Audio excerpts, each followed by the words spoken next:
Buenas noches, mi nombre es Javier Colón Morera, soy profesor del Departamento de Ciencias Políticas de aquí de la Universidad de Puerto Rico.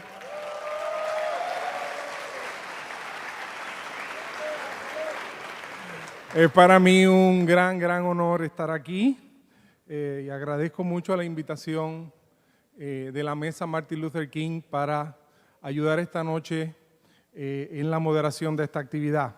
Estamos hoy aquí reunidos en la actividad titulada Diálogo entre Comunidades Excluidas, Desafíos y Esperanzas para la Transformación Social. Y tenemos el gran honor de tener entre nosotros al doctor Cornel West y al doctor Samuel Cruz.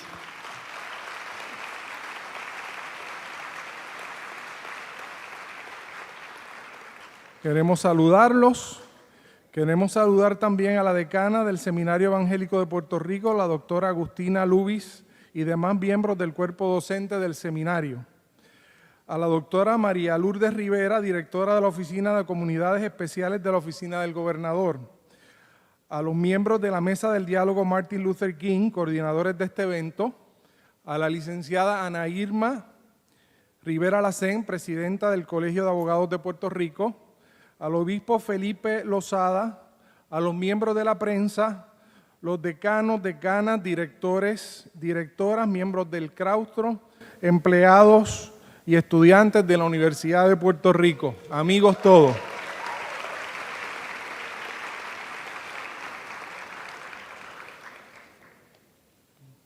Vamos ahora a presentar para un saludo a la rectora de la Universidad de Puerto Rico, la doctora Ethel Ríos.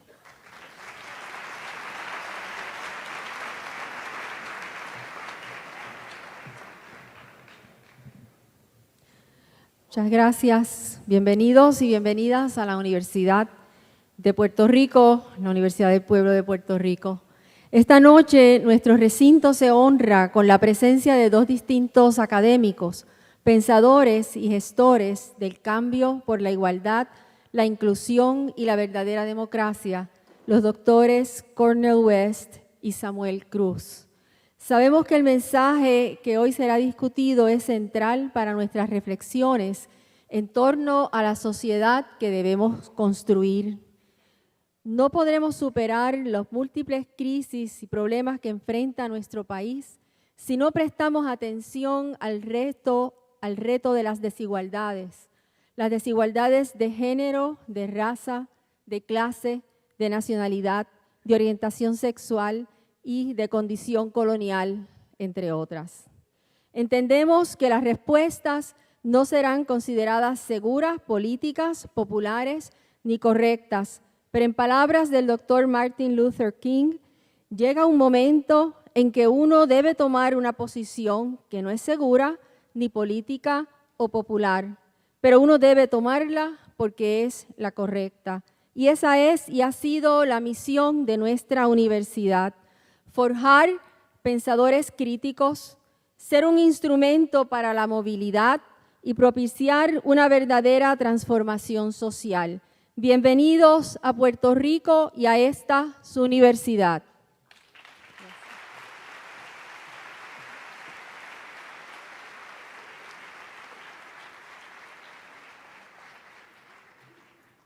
Ahora para un breve saludo, quiero invitar a la decana de mi Facultad de Ciencias Sociales, la doctora Blanca Ortiz.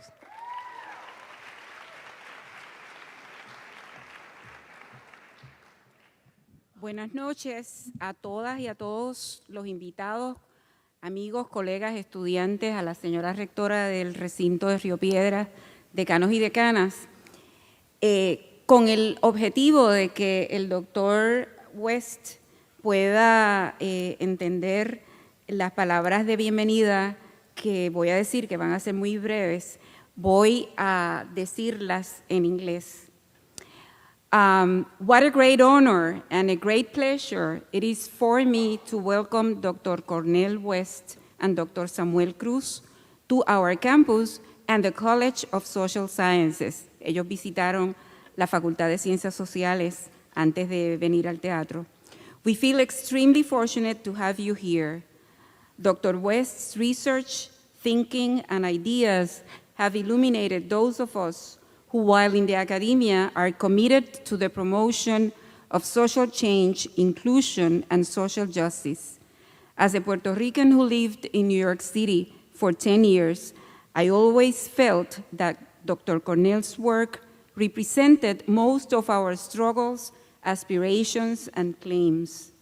This evening, we will listen to both of you very carefully, and I'm sure you will again provoke and invite us to new reflections about those communities that are still excluded and still have limited access to resources in our society. I am grateful to the organizers of this event, and again, I welcome you on behalf of the College of Social Sciences this year of our 70th anniversary. En el aniversario 70 de nuestra facultad, bienvenidos al Dr. Cruz y al Dr. West. Gracias.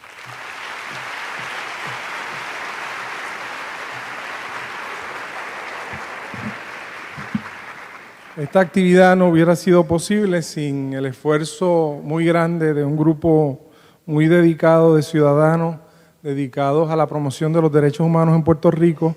Por favor, reciban con un fuerte aplauso al doctor Juan Ángel Gutiérrez a nombre de la Mesa Martin Luther King.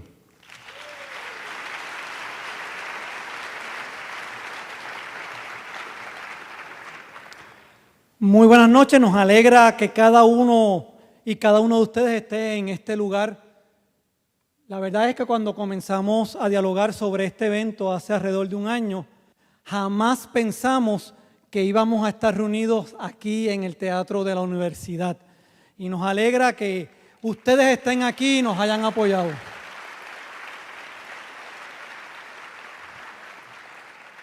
La Mesa de Diálogo Martin Luther King se organizó alrededor del año 2011. Es una organización que tiene interés en promover el pensamiento del doctor Martin Luther King, la resistencia y la acción activa no violenta y las teorías liberacionistas en la sociedad puertorriqueña como método para la abolición de todo tipo y forma de explotación, discrimen, exclusión, desigualdad y opresión, y para promover la colaboración y la solidaridad. Todos aquellos de ustedes que tengan interés en conocer más sobre la Mesa de Diálogo pueden visitar nuestra página que es www.mesadedialogomlk.org. Está aquí también. Así que ahí pueden conseguir la información para que usted pueda conocer y pueda también hacerse miembro de nuestra organización. Cuando comenzamos el diálogo sobre este diálogo que queríamos tener, en la mesa pensamos que era importante por dos razones fundamentales. En primer lugar, queríamos traer a un puertorriqueño que estuviera inmerso en las luchas sociales en los Estados Unidos. Nos guste o no, la mitad de nuestra población vive en los Estados Unidos y necesitamos escucharles de manera muy especial. Y en segundo lugar, hemos traído a un líder de la comunidad afroamericana, un líder en la lucha por los derechos humanos, los derechos civiles, no tan solo en los Estados Unidos, sino también en todo el mundo. Y queremos tener un diálogo con estas dos comunidades para que podamos aprender de sus experiencias y podamos crecer juntos en nuestro proceso de crear un mundo nuevo, un mundo distinto para cada uno de nosotros. Y podríamos pensar que somos tres comunidades totalmente distintas, pero en realidad no lo somos. A pesar de las diferencias, hay dos elementos que continúan siendo el pegamento que nos mantiene unidos. En primer lugar, ambos, los tres, los puertorriqueños en los Estados Unidos, la comunidad afroamericana y nosotros los puertorriqueños vivimos en una sociedad de exclusión. Una sociedad que continuamente rechaza por distintas razones otro ser humano. Pero también, tanto los puertorriqueños aquí como en Estados Unidos, como la comunidad afroamericana, vive en una sociedad de explotación, donde el capitalismo se encarga de sacar la última gota de sangre de nuestras comunidades. Y eso lo tenemos en común. Y sobre eso es lo que queremos hablar en este día. Así que les invito a que aprovechen esta oportunidad. Estaremos mañana en el Seminario Evangélico de Puerto Rico a las 2:30 de la tarde, donde él hablará nuevamente sobre unas notas teológicas para la liberación. Así que también quedan invitados e invitadas a participar de esta actividad. Muchas gracias por su participación y nos vemos en la próxima.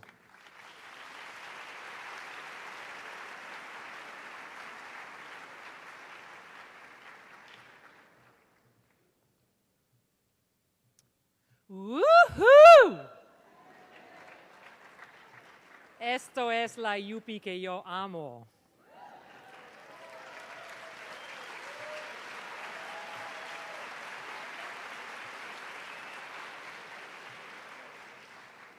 Me llamo Maritza Stankic, soy profesora de inglés en el Departamento de Inglés en la Facultad de Humanidades.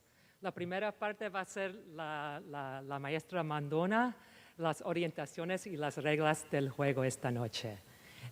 Para orientarnos. Primero, les rogamos a las personas que no han entregado su tarjeta de registro que levanten las manos y lo pasen a los ujieres. Me dicen que han pedido información de personas a la entrada, de parte de la mesa.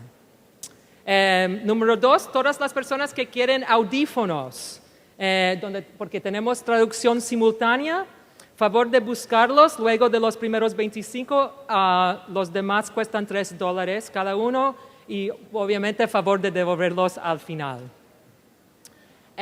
Número 3. Estamos transmitiendo en vivo a través de Internet. Queremos dar saludos a los que nos están viendo por ese medio y también se va a recibir preguntas que vendrán por el Internet. Tengo entendido que se ha compartido el enlace en la cuenta de Twitter del Dr. Cornel West, que tiene más de 400,000 seguidores. ¡Huepa! Para explicar la estructura de la actividad, nuestros invitados conferenciantes van a exponer entre ellos y con nosotros, moderadores, y luego vamos a tomar preguntas por escrito. Todos han recibido un papel, tengo entendido. Favor de escribir de forma clara, es opcional si quieres incluir su nombre, y levantar la mano para que un ujier lo recoja.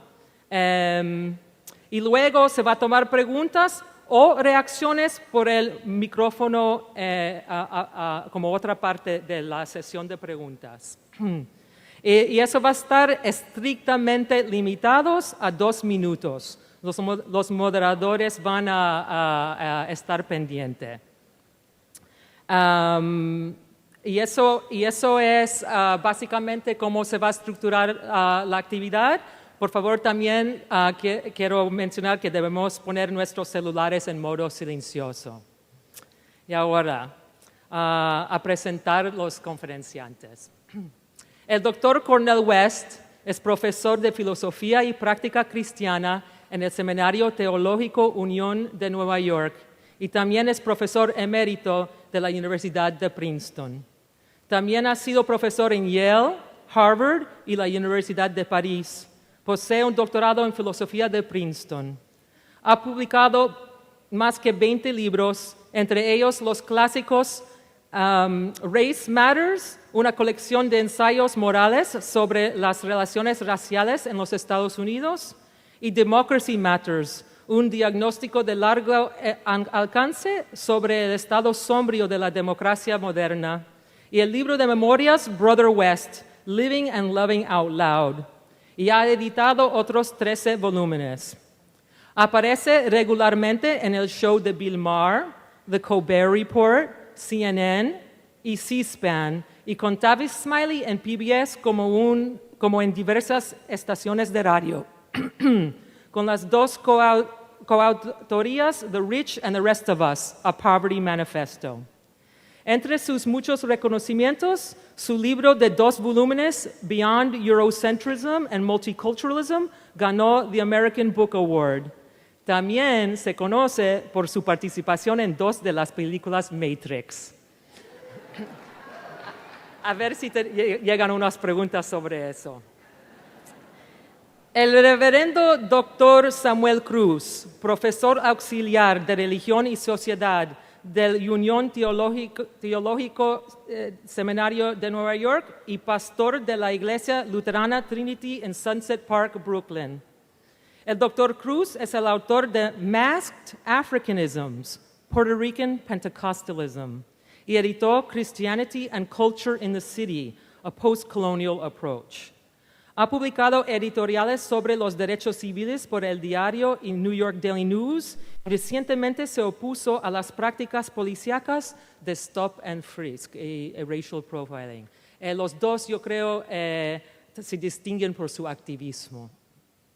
También tengo la dicha de llamar el Dr. Samuel Cruz cuñado. Ha sido compañero y esposo de mi querida hermana Tania por 23 años y es padre a mis queridísimas 3 sobrinas mayores, Amber, Giovanna y Naomi. Sé que están con nosotros por internet y les envío mis saludos cálidos. Aprovechamos para anunciar brevemente, yo creo que ya se hizo la actividad de mañana en el seminario evangélico, con la mesa del Diálogo a Martin Luther King. Quiero agradecer la organización, la mesa del Diálogo Martin Luther King, por ser los auspiciadores principales de esta oportunidad de tener a Cornel West y a Samuel Cruz con nosotros. Ha sido un gran placer colaborar con el equipo de ellos. Finalmente, quiero agradecer a la rectora interina Ethel Ríos por haber hecho disponible el teatro por reclamo de la comunidad.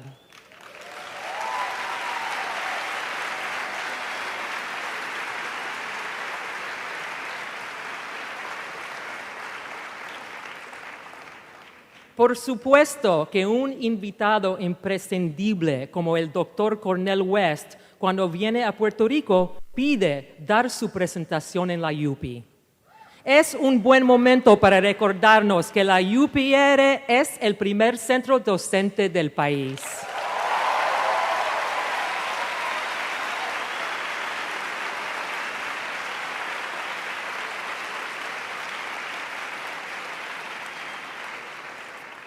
Un mérito que se logra con el trabajo duro de toda comunidad, especialmente en momentos de crisis. Gracias, doctores Cornel West y Samuel Cruz, por visitarnos y bienvenidos a la Universidad de Puerto Rico. Están, como se dice aquí, en casa.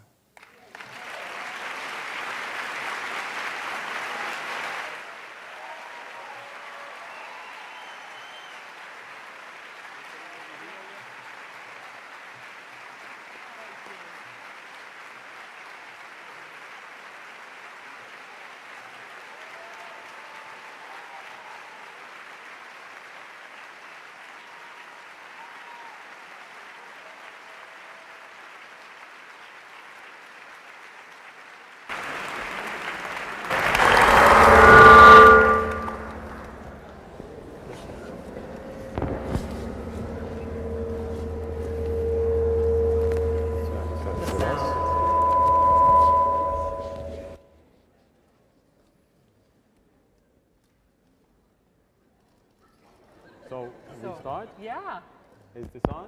creo que sí. Está funcionando. ¿Está funcionando? El sonido. No. ¿Sí?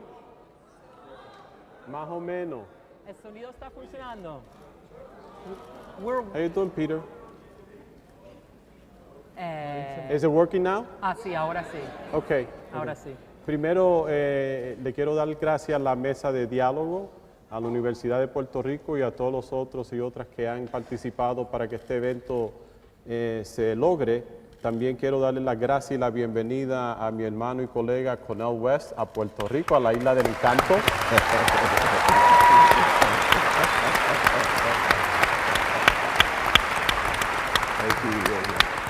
And I want to begin by saying that I am very excited to be here because there are a lot of issues that are facing our society back in the United States and here in the precious island of Puerto Rico that we have to take seriously, and many of us are taking seriously, but we have to join forces at least spiritually. And this opportunity to be here offers that to us. A way of saying, listen, there are people struggling all over the world trying to seek justice and work for those who are suffering in our societies. I want to begin this conversation today making some observations and asking Brother Cornel to respond to it as he can. Many years ago, I was reading a book, Brother Cornel, by a Uruguayan theologian named Juan Luis II. And at one point he said, I think in reflection, I hear, or I've been told, or I believe that Americans, U.S. Americans, are good people on an individual basis.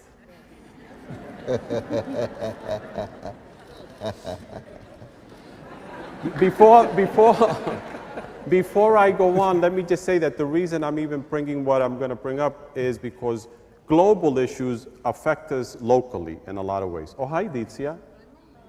And so he said, but he said apparently when they become a collective body, they do horrible things. Now, I guess to some extent I'm part of the U.S. system, so I could criticize because it's self-critique also. Because whether I like it or not, I'm part of that body. So he said they seem to do horrible things. So I've been reflecting lately about the situation in Syria and Obama's obsession with the chemical attack that occurred, which is horrible, without a shadow of a doubt. It's horrible. But 100,000 people had died already. But I said, okay, it's horrible, and I feel for the Syrian people.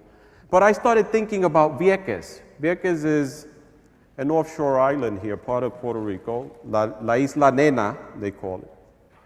The Navy spent 60 years bombing the hell out of Vieques while there was a community living there, after expropriating the land, 75% of the land from the people.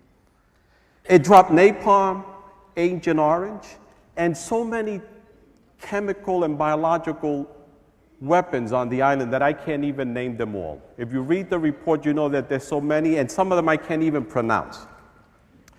The fact is that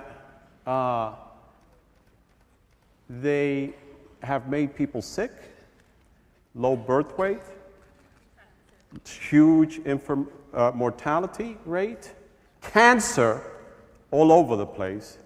And now after the people of Puerto Rico forced the Navy out, they don't want to even spend the right money to clean up the place. Just to look at the magnitude of what they did there, it is estimated that they dropped 300 million pounds of weaponry on that small island that's 4 by 5 by 20. 4.5 miles wide by 20. So I start thinking, how is it that we could be calling and being obsessed about Syria and not looking at what we have done to the Puerto Rican people and to other poor communities throughout the United States? That has been a crime against humanity here.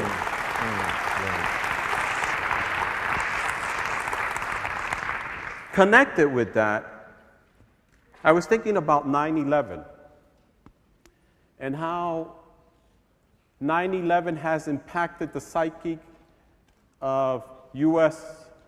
Americans in a way that it's almost made people more violent and willing to do anything to destroy anyone that they feel might be threatening to them in some ways.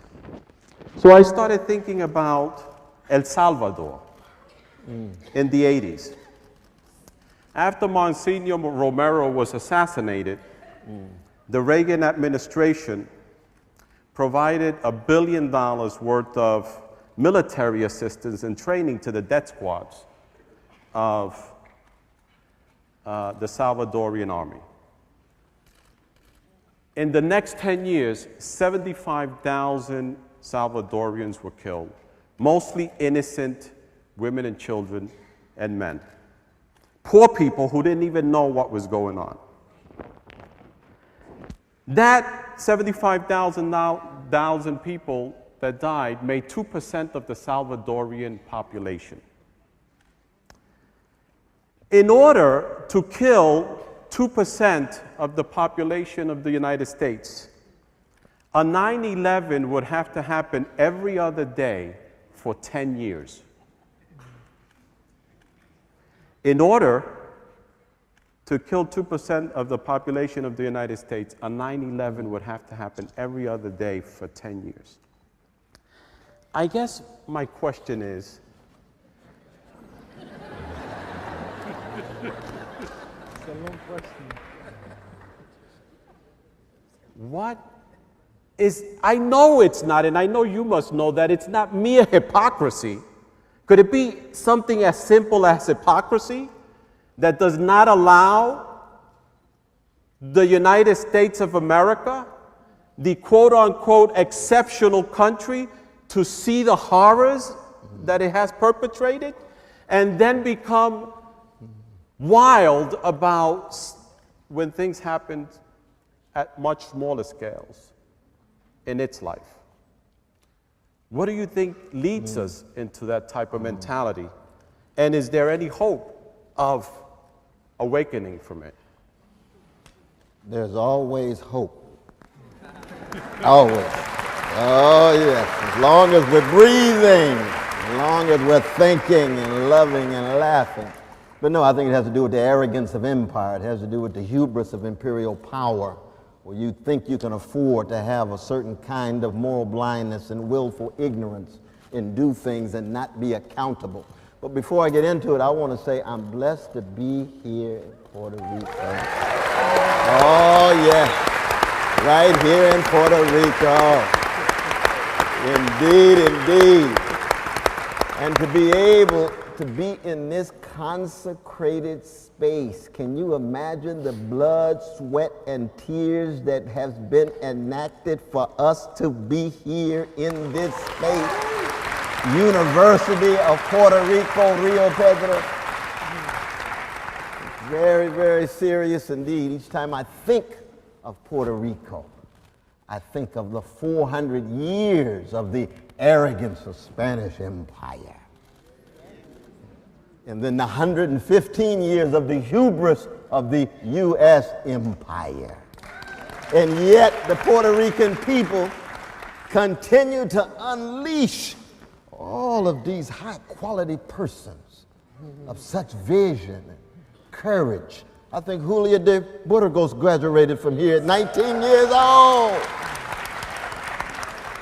In my Abisus Campos. Oh, Lord.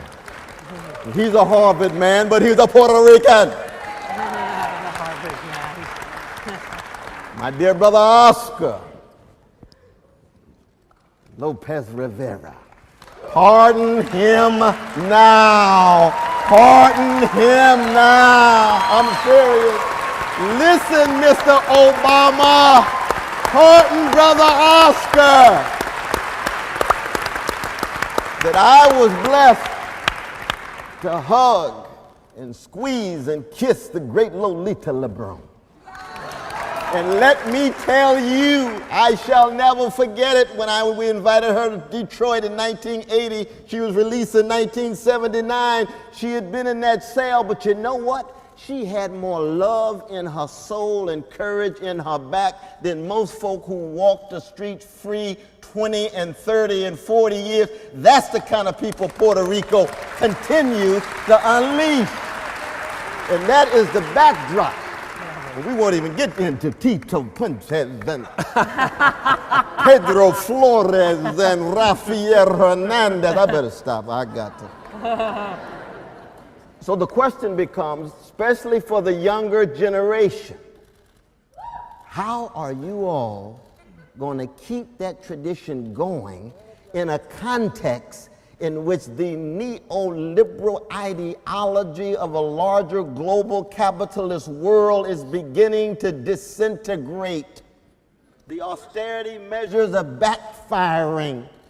The banks and the big corporations are more and more being exposed for their weaponizing of greed, losing sight of poor people, especially the precious children of all colors and all nations. It could be in Greece or it can be in Portugal. It can be in Harlem, it can be in Los Angeles, or it can be in Puerto Rico. We're talking about a global system that has been in place for hundreds of years, that more and more is running out of gas, calling into question public spaces, so that the kinds of conversations that we have, which are so necessary, because no one of us have a monopoly on truth, goodness, and you can look at me and know it's beauty. I have no monopoly on beauty, but even though I like the way I look. But it's precisely that intellectual humility on the one hand, but on the other hand, that courage and that vision. Let me just trot out 3 fundamental questions for the younger generation. You all know the great W.B. Du Bois. 89 years old. He's already had his handcuffs in a U.S. court, 1951. For doing what? Calling into question the practices of the American empire and connecting it to vicious legacies of white supremacy, vicious legacies of male supremacy, vicious legacy of anti-Semitism, vicious legacies of anti-Catholicism, and most importantly for him, vicious legacies of class privilege at the top. They put him in handcuffs. And he decides, let me write a trilogy, 3 novels. 89 years old. And you turn to page 275 in that first novel, The Ordeal of Mansart. And Du Bois says through the character, I have been wrestling with these questions all my life, and I want to put these questions forward to the younger generation here at this great university. First, how does integrity face oppression? How does integrity face oppression? Second, what does honesty do in the face of deception? Third, what does decency do in the face of insult? And that last question, Du Bois, and you could just feel him shivering and shuddering, almost like Goethe's Faust in the Ram of the Mothers in his classic Faust. And it is, what does virtue do in the face of brute force? And why are those questions fundamental? Because integrity, honesty, decency, virtue, against the backdrop of a history of a people who have been terrorized, traumatized, and stigmatized. That's true for indigenous peoples in the USA. It's true for black people, brown people in the USA. It's true for the whole colonial experience of Puerto Ricans for almost 500 years. In the face of the colonial experience, how do you preserve your integrity, honesty, decency, and virtue, and think critically in terms of structures and institutions, but also have your spirit intact? Because if you don't have your spirit intact, you'll still sell your soul for a mess of pottage when the powers that be dangle the carrots. And you see this cycle over and over again. And that's what I love about the figures I invoke. I might not even agree with the figures I invoke ideologically on every point. But there's one thing we could always know, and that is Sister Lolita and Brother Albiso would never sell their souls for a mess of pottage. Never, never, never. I love that about it. Because that's the challenge. That's the challenge for the younger generation in terms of dealing with the arrogance of empire and the hubris of imperial power of my own country. And of course, I am a product of the American empire because I come from an enslaved and Jim Crow people who gave the world the blues and jazz and gave the world Toni Morrison and Duke Ellington and Curtis Mayfield and Aretha Franklin. And we still catching hell, but we proud of that. And we still holding on to our integrity, decency, honesty, and virtue, even as it seems at the moment that too many of our precious children of all colors, what is the United States now? 22% of the children live in poverty in the richest nation in the world. 22% of the children. 40% of red children. 40% of black children. 39% of precious Latino babies living in poverty in the American empire. And you all, I'm coming to learn and listen. I can imagine in Puerto Rico, even though the ties are so connected, you know, we got so many magnificent Puerto Ricans in the American empire now. There's probably more in the American empire than on the island, huh? There are significantly now. Yeah, that's a complicated situation.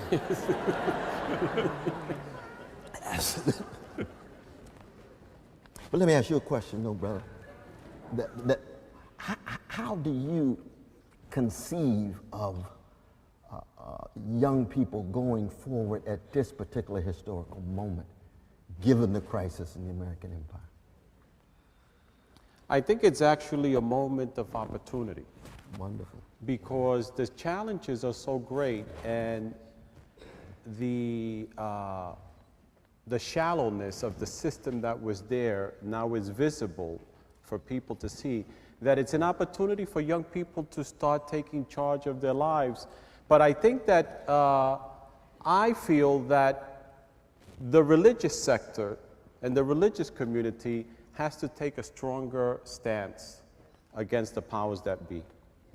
You quite often speak of the prophetic voice, and I think the prophetic voice has to be heard loud and clear throughout the system. One of the issues that I think has happened, unfortunately, historically, I mean, and I would like to hear feedback later on this, is my take on it. The left has, for too long, for good reasons on occasion, disregarded the role of people's spirituality and the role that plays, and has ignored the church, has given up on it in a lot of ways.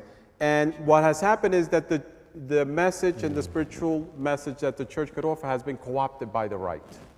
And then those of us who practice our faith and do social justice and are to the left, sometimes more to the left than those who think they're to the left, are marginalized.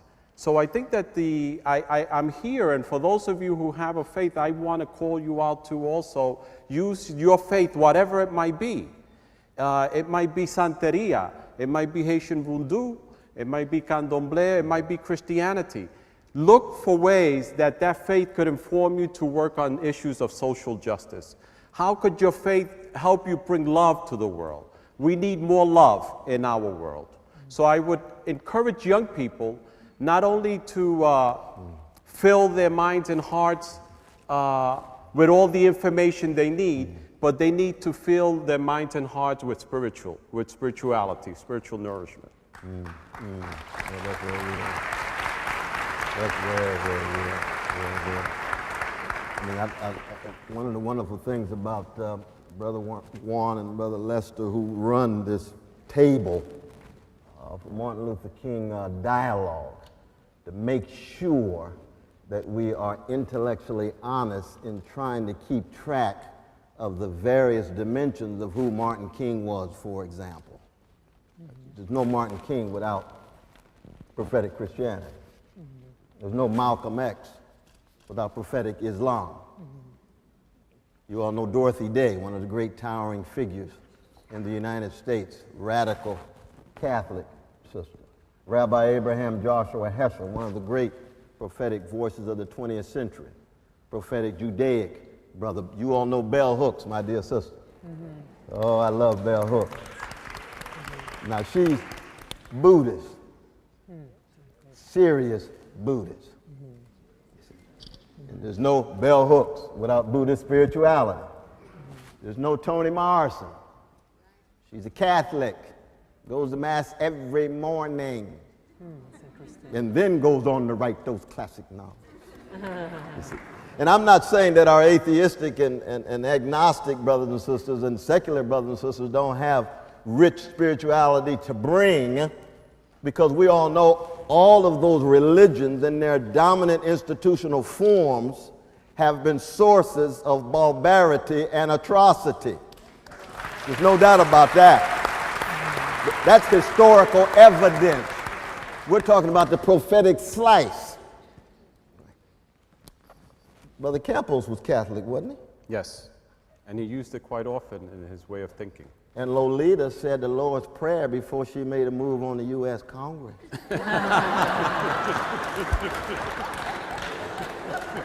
She did. And what else did she say? I didn't come to kill anybody, I came to die for Puerto Rico. That's a different spirit. It's a different spirit. You see, she didn't come to murder, no, she came to bear witness. Too many precious Puerto Ricans being killed daily. Massacre in Ponce, the massacre here in the 30s. We can go on and on and on. I want the world to take notice of Puerto Rican humanity. I've come to die for them. I don't go to kill. That's very different in that regard, you see. And I say that because we're living in a moment of such spiritual blackout almost in terms of market culture. Because what market culture does is try to reduce everything to buying and selling, everything to wealth, power, and status. Or what Wu-Tang Clan, when they say, Kareem, cash rules, but it doesn't have to rule me, everything around me. It doesn't have to rule me, cream. They understand that. But that's the best of hip-hop. Hip-hop has been commodified like every other product, but there's still Lupe Fiasco, there's still Erykah Badu, there's still a few holding out. So in that regard, young people, you have to just decide that you're going to straighten your back up and stand for integrity, decency, honesty, organize, mobilize, and I know in the last few years here at this university, there's been some young folk trying to bear witness. Absolutely, it's a beautiful thing. In fact, Cornel, the young people in New York City played a major role in stopping the brutal and dehumanizing police policy called stop and frisk. Are you familiar with that? And I know that here in Puerto Rico, the police force has been pretty brutal. And in fact, the people from the States had to come here to tell the police force here, you can't do what we do to the people over there. Wow. I mean, I say that jokingly, but it's true. I mean, but the fact is that young people played a major role in ending that horrible, brutal policy of stop and frisk in New York City. So that should be inspirational, although I know of the history in the last few years of the work that the students in this university did to bring justice to this place. That's beautiful. That's beautiful. I think one way of talking about this is to talk about this in terms of piety, but by piety I don't mean religious piety. I mean what Plato talked about in the Euthyphro, or what John Dewey talks about when he talks about natural piety. Piety is remembrance, reverence, and resistance. Piety is acknowledging that you are indebted to those who came before you, and the choice you make as to which particular figures you will align yourself with reflects the kind of life you will live. Or another way of talking about it is that the afterlife of the great ones who came before will be at work in your life, And when you enact their afterlife based on your life, that's an act of piety. So that's not blind obedience. That's not uncritical acceptance. It's just acknowledging that you are a fallible human being. That you're a featherless, two-legged, linguistically conscious creature born between urine and feces. And that therefore, when you emerge in time and space, you're going to have to connect with voices of the dead. That's what's so wonderful about our humanities departments in our universities. That's fundamental. That's fundamental. Because you all know, the English word human for us comes from the Latin humando. Humando means what? Burying. That we're beings toward death. That all of us will be the culinary delights of terrestrial worms one day. Unless you opt for cremation. And therefore to be human and a being toward death is to be indebted to somebody who came before. Mama, daddy, grandfather, granddaddy, Plato, Shakespeare, Virginia Woolf, a teacher. And it cuts the other way too, because I got a grandson. I'm dependent on him. Dependent on your children as you get older. So that's what remembrance, but the very end and aim of market culture is to do what? Erase historical memory. To do away with it. To zero in just on the ever-repeating present of instant gratification and consumption. And with the erasure of historical memory comes the sapping of the sources of any kind of reverence bigger than your ego or resistance and having moral steel, a moral backbone to resist the powers that be. So the three dimensions of time, past, present, and future, can actually become part and parcel of your conception of your I. Not necessarily a me, but an I, because a me is just an object that's constituted by others, and you look at yourself through the eyes of others. And I tell the hip-hop artists all the time when I go into the studio, I say, I'm old school. Oh, yes. Luther Vandross.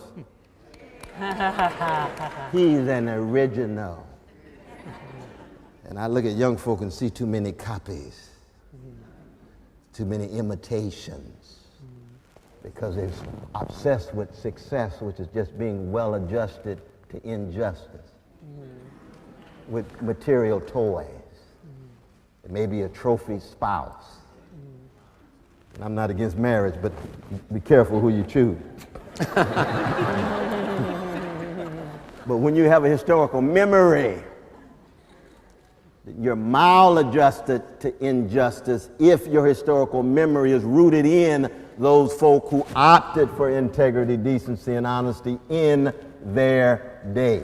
I think one of the things we struggle with, because of course he's my distinguished colleague at Union Theological Seminary, we have so many wonderful times together, is trying to keep this prophetic tradition alive at a moment in which more and more forces are trying to flatten it out. Flatten it out. Does that make sense, though, man? Yes, yes. But in your own intellectual work, in the academy, how does one go about trying to preserve this historical memory?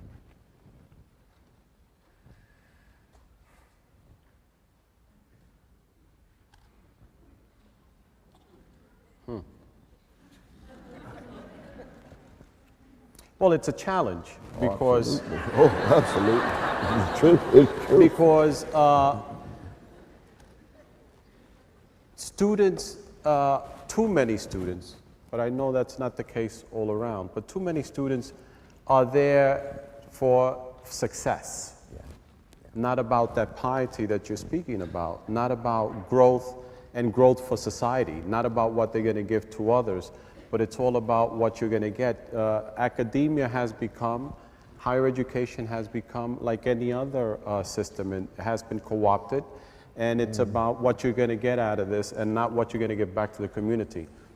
So bringing back students to what's important about their intellectual growth is challenging, but for me, the fact that I still work as a pastor and am in the field helps me try to tie in the praxis with the theory, bringing them back to the reality. It's not only theory, that's important, and I love it, and I'm a committed academic, but bringing them back to issues of social justice is extremely important. However, I think among academics, involvement in real life issues is looked down upon, which is a challenge I think that academics have, and you have to straddle. And in fact, I think Latino and Black scholars, at least in the States, have challenged the academy in that sense. That they refused, including yourself, whether you did it consciously or not, refused to just stay there and not move on to do public work. I think that's very true. But I think it's true among feminist scholars, true among scholars connected to the trade union movement, connected to anti-homophobic movement with our gay brothers and lesbian sisters. But I think that things, and you all have to inform me about it, I think things are different here at the University of Puerto Rico than they are in most institutions of higher learning in the United States, because for the most part, the aim of education in the United States more and more is becoming a matter of producing smart young people who will make money. And you see, I come from a tradition where I've never been that impressed just with smartness. Never. You had some smart Nazis. You got smart white supremacists, smart male supremacists, smart anti-Semites, smart anti-Arab, anti-Islamic folk. There's some smart capitalists who will exploit your mama and your child. So something else must be necessary other than just smartness.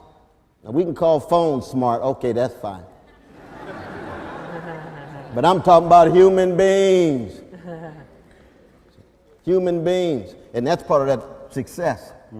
So the question becomes not just being successful, but what are you faithful to with your wisdom and your influence? Because wisdom is always deeper than just smartness. And I'm not promoting stupidity at all. But wisdom is something deeper. And it has a longer and richer history. And it requires something else that the Academy in the United States downplays, which is courage. And courage is the enabling virtue for the other virtues.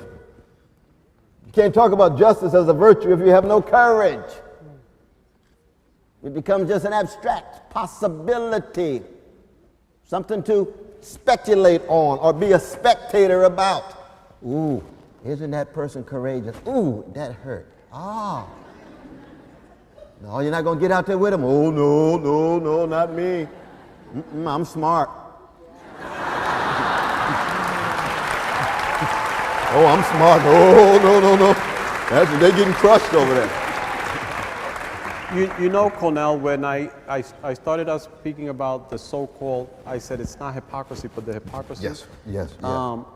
To be prophetic is really not easy. It sounds nice, but I saw one of your colleagues agonizing last Monday when you were on Crossfire, Van Jones. Van Jones. Yeah. And this is not a critique of him, but he was agonizing because he was basically almost trying to save you, saying, listen, what are we going to do? Your colleagues, your African-American colleagues, we're freaking out because you might be isolated. At least that's how I interpreted it. So he was trying to save you from your prophetic presence. Yeah. But being prophetic is difficult because sometimes you really have to also really look at yourself. And I mean, to look at your community, which is what you're doing, and be able to say what you have to say. I know, and you could inform me if I'm wrong after we have an opportunity to have a discussion, but there's a lot of police brutality here in Puerto Rico, especially against the Dominican population. And we as Puerto Ricans, and I say this with all due respect because I don't live on the island and I know it's complicated, the situation with immigration, especially since this is a colony and you have no say about immigration laws. But we're immigrants in the United States when we get over there. We know the abuses we get. We have to also be able to say, I will stand up against the abuse of Dominican people in this island.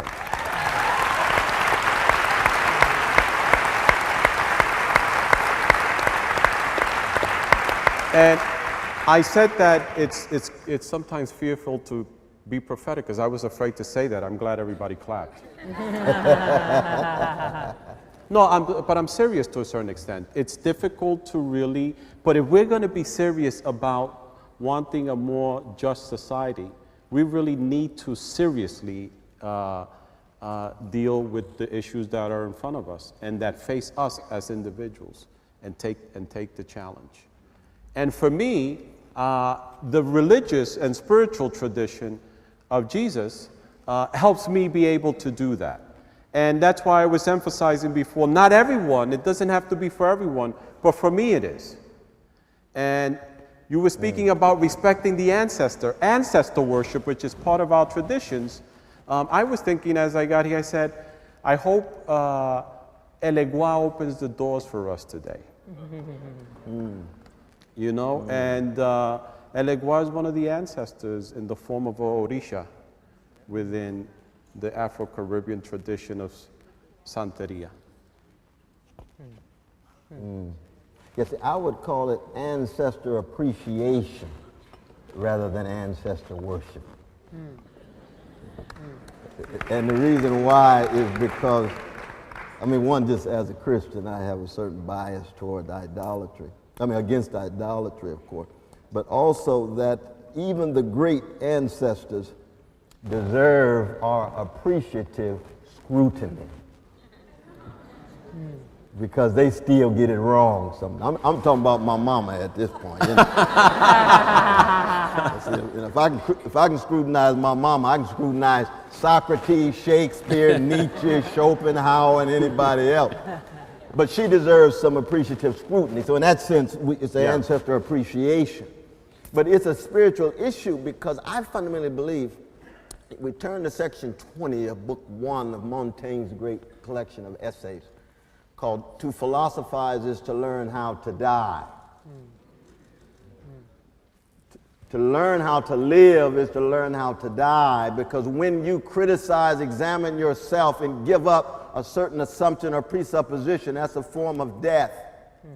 And there is no life without death. There's no rebirth without death. There's no growth. There's no maturation. There's no development without death. And part of the problem of a market culture is nobody wants to die. It's true. Everybody wants to stay the same. All they want is just titillation and stimulation and power and status. You say, no, your mama's going to die when she's in the coffin. What you going to do? You're unprepared. Because when your mama dies, something in you dies. And if you're not ready for that, you're going to be locked into melancholy and not know how to mourn. And you won't be able to deal with your grief. You get spiritually paralyzed. And this is a political, a social, and a religious issue in this regard. And so, for example, when people say to me, oh, Brother West, you're real so hard on Brother Obama. I said, hard on Brother Obama? Didn't Martin Luther King teach me that I am to look at not the color of his skin, but the moral content of his policies? This is Brother Martin King. Martin taught us that. You see? He taught us that. And that for me holds across the board. I talk about the Israeli occupation of the Palestinians. It's not because I hate Jews, it's because I hate occupations. It's true. I love my Jewish brothers and sisters. If the Palestinians were occupying the Jews, I'd be against the Palestinian occupation. And I'm against colonies. That's why I'm in solidarity with those trying to decolonize Puerto Rico. It's just a fact. It's just a fact. That's how I decided to live my life. There's not a lot of hatred in it. Oh, you hating on the president. No, no, no. I'm criticizing the president. Very different thing. Well, actually, believe it or not, my questions kind of got covered by what they said. Although you were just talking very powerfully about Puerto Rico, so I guess I'll ask my first question. You want to make sure you got that? Hello, hello? Yeah, there you Ahora. go. There Okay. you go. There you go. Okay. Recently, Dr. West has invoked the radical and prophetic tradition of which the late Dr. Martin Luther King Jr. is a part, most recently to critique the appropriation and sanitizing or vacating of King's radical legacy during the establishment's recent 50th celebration of the March on Washington. Dr. West and Dr. Cruz, you are both well aware that Martin Luther King first publicly condemned the Vietnam War during a visit to Puerto Rico and sustained that fierce critique despite important alliances between African American leaders and then President Lyndon B. Johnson. Taking into account, and you have talked about some of this a bit, the global federal, I always say federal instead of national, the global, federal, and local context of today, why did each of you want to come to Puerto Rico now? Or in short, why are you here? Besides that it's beautiful? No, you go right ahead. You go right ahead. Let me just say something about, I think you mentioned what Dr. West had said about the appropriation of King's legacy. I think the appropriation, King had been appropriated in negative, in not positive ways way before Obama's administration. I think as soon as someone is given a holiday or a stamp in the United States, your legacy is gone. Or a monument. Or monument. I hate to say it, and it sounds almost silly and ridiculous, but the truth is that the system has a way of co-opting people and co-opting ideas. And you're domesticated as soon as you have a holiday. Maybe we should never advocate again for any holiday or any avenue or street being named after anyone who was a prophet, because they become domesticated. Jesus was domesticated. So that's problematic. And I don't know how you solve that. But really, sometimes we, especially, I mean, I could understand why blacks and Hispanics do that with our heroes and heroines. We need people to uplift so our young people could see them. But in that process, we lose those people or their real voices.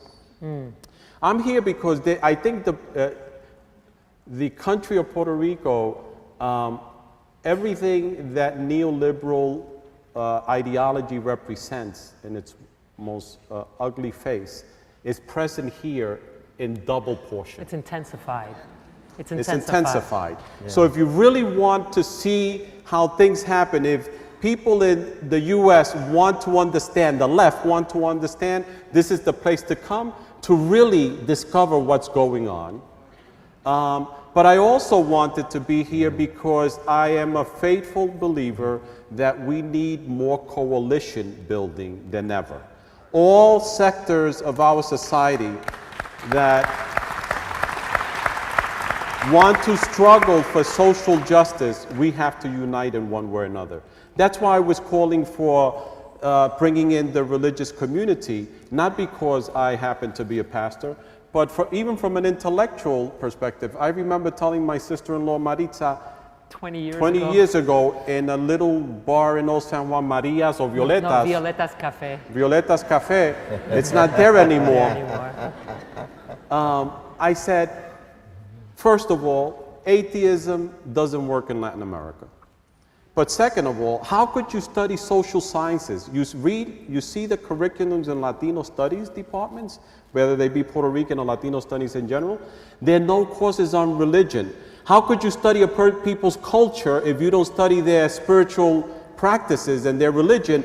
And that makes up, and 85% of the people practice some form of religiosity.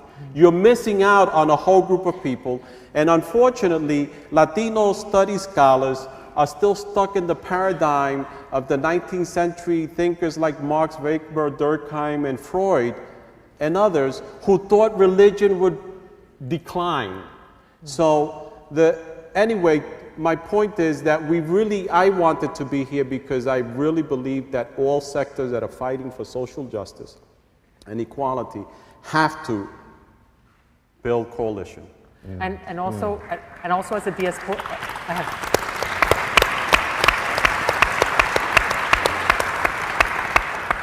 Is part of that coalition building also being a Puerto Rican from the diaspora. Stateside, from the diaspora? Yeah, I think that unfortunately, I think things have changed, but for too long, some of the elite sectors on the island always disregarded the Puerto Ricans in the diaspora in many ways, not even considering us Puerto Rican as if being Puerto Rican means being born in a particular territory. I'm from el pueblo de Brooklyn.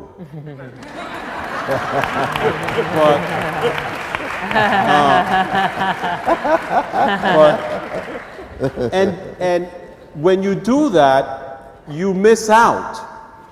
Anytime you exclude people, you miss out on what they could offer.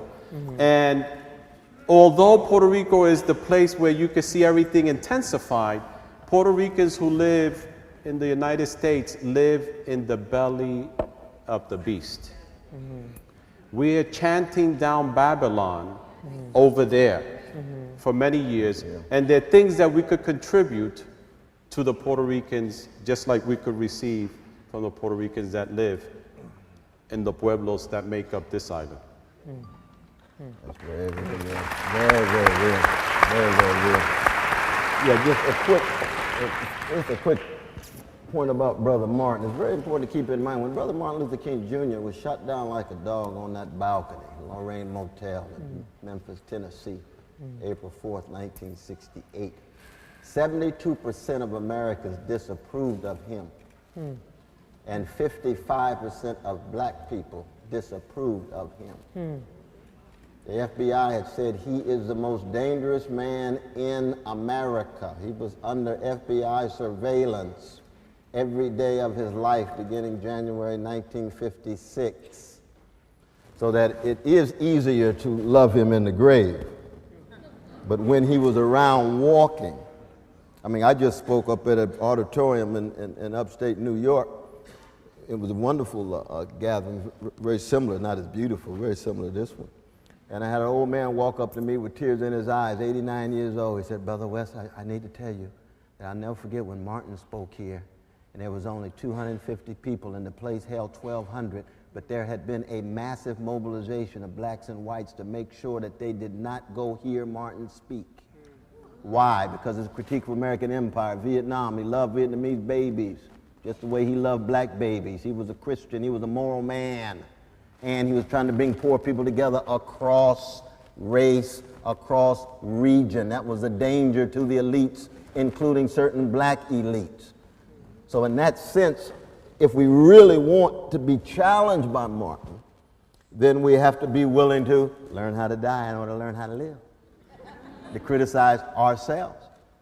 And it's no accident that he has been Santa Clausified.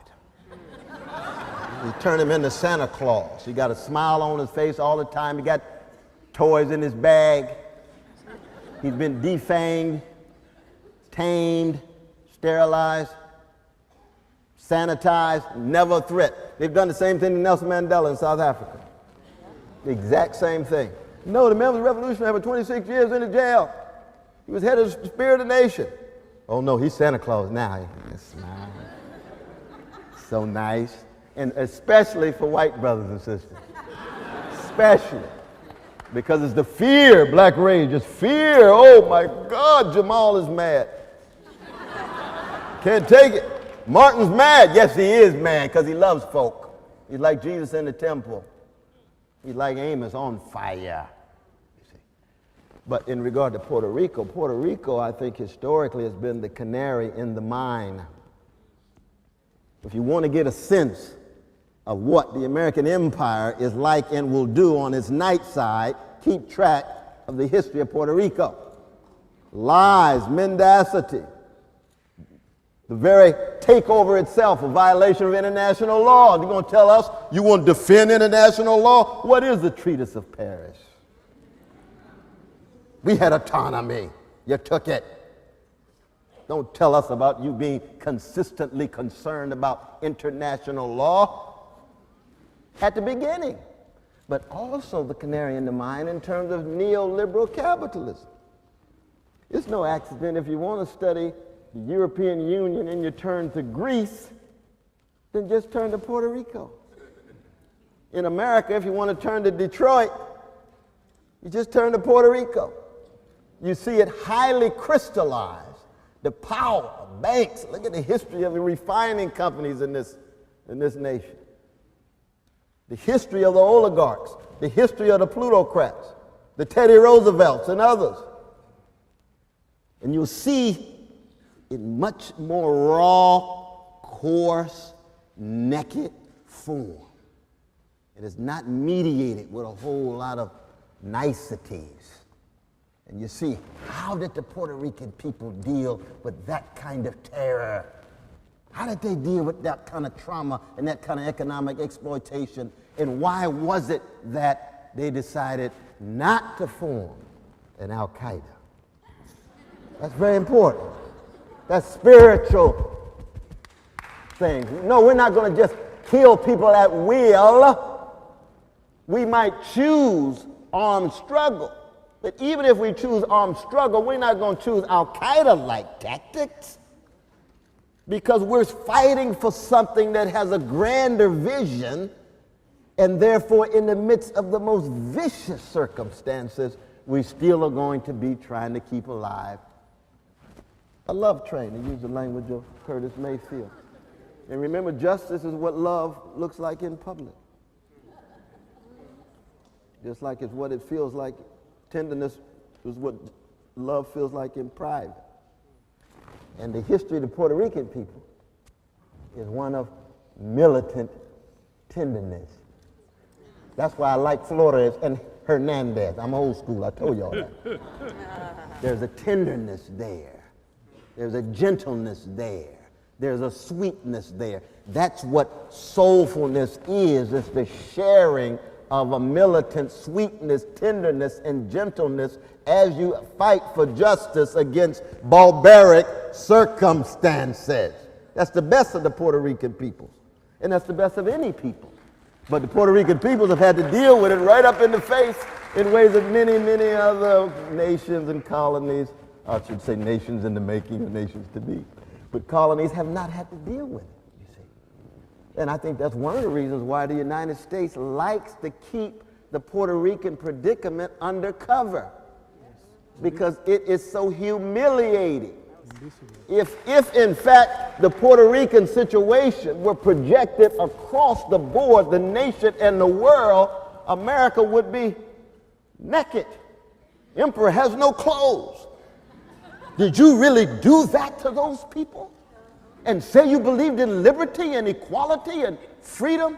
Yes, we did, but keep it undercover. Keep it undercover. We don't want people to see it. No, we want the truth. And we can do that without hating America, because it's not about hate. It's not about hate. It's about hating injustice. Hating injustice. On that note, I would like to have your comments on... Oh, yeah.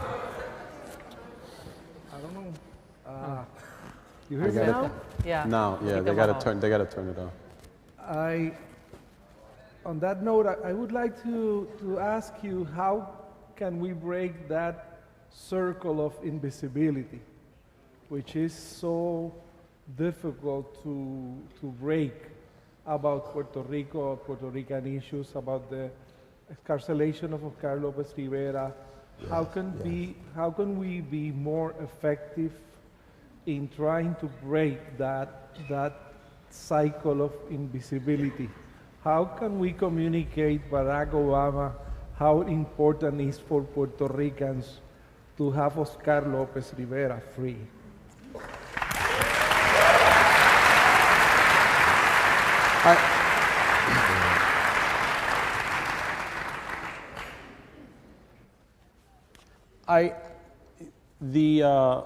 When the strike was taking place here with the students, and I don't say this because Maritza is my sister-in-law, but to a certain extent, we could begin by asking her.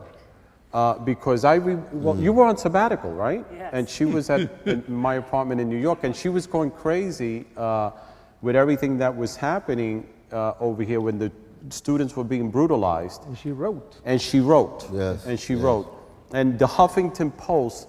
So the use of social media is one way that I think, and that's not social media, but Huffington Post is close to that.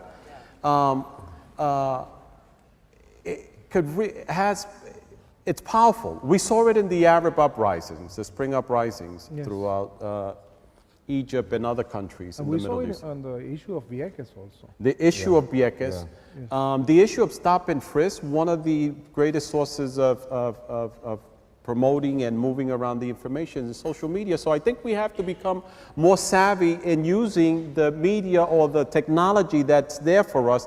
And also, one of the reasons that I am here again, and Brother Cornel, is to some extent have some connections, people from different locations.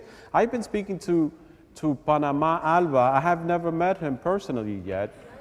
Where is he at? Is he here? Yeah, he's here. Anyway, I mentioned him because, oh, there you go, hi.